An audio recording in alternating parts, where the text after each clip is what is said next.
হৰমুজৰ পিছত এবাৰ আন এক প্ৰণালী বন্ধ কৰাৰ হুংকাৰ ইৰাণৰ।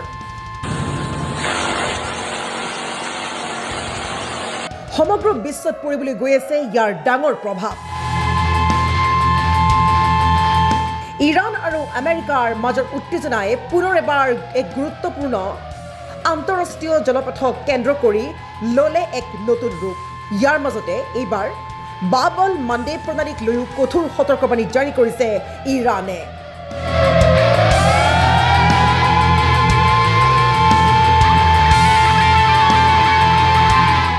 আমেৰিকাৰ ৰাষ্ট্ৰপতি ডোনাল্ড ট্ৰাম্প যেন এতিয়া সম্পূৰ্ণ আশংকাত ভুগিছে। ইটোৰ পিছত সিটো বিপদে লগেৰা নাই ডোনাল্ড ট্ৰাম্পক। ইৰাণে যদি মধ্যপ্ৰাচ্যত সংঘাত আৰু অধিক বৃদ্ধি কৰে তেন্তে বাব আল মাণ্ডেব প্ৰণালী বন্ধ কৰি দিব পাৰে ইৰাণে।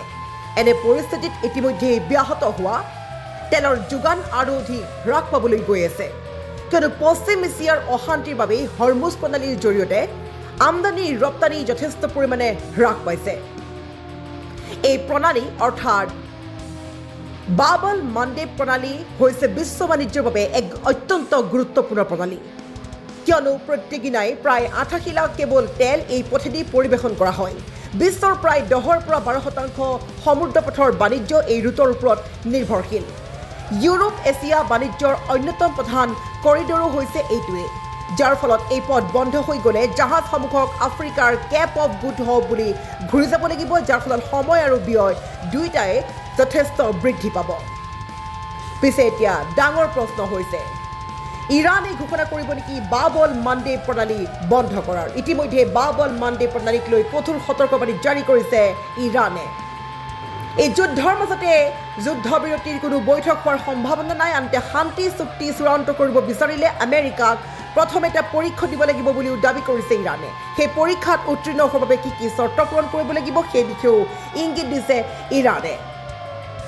মুঠৰ ওপৰত এতিয়া হৰমুজৰ পিছত এবাৰ আন এক প্ৰণালী অৰ্থাৎ বাব আল মাণ্ডেব বন্ধ হৈ গ'লেই বিপদত পৰিবলৈ গৈ আছে সমগ্ৰ বিশ্ব। হুংকাৰ দিছে ইৰাণে। সমগ্ৰ বিশ্বত পৰিবলৈ গৈ আছে ডাঙৰ প্ৰভাৱ। ইৰাণ আৰু আমেৰিকাৰ মাজৰ উত্তেজনাই পুনৰ এবাৰ নতুন ৰূপ লৈছে আন্তঃৰাষ্ট্ৰীয় জলপথক কেন্দ্ৰ কৰি। বাব আল মাণ্ডেব যদিহে ইৰাণে বন্ধ কৰি দিয়ে তেনে সমগ্ৰ বিশ্ব পৰিব মহা সংকটত।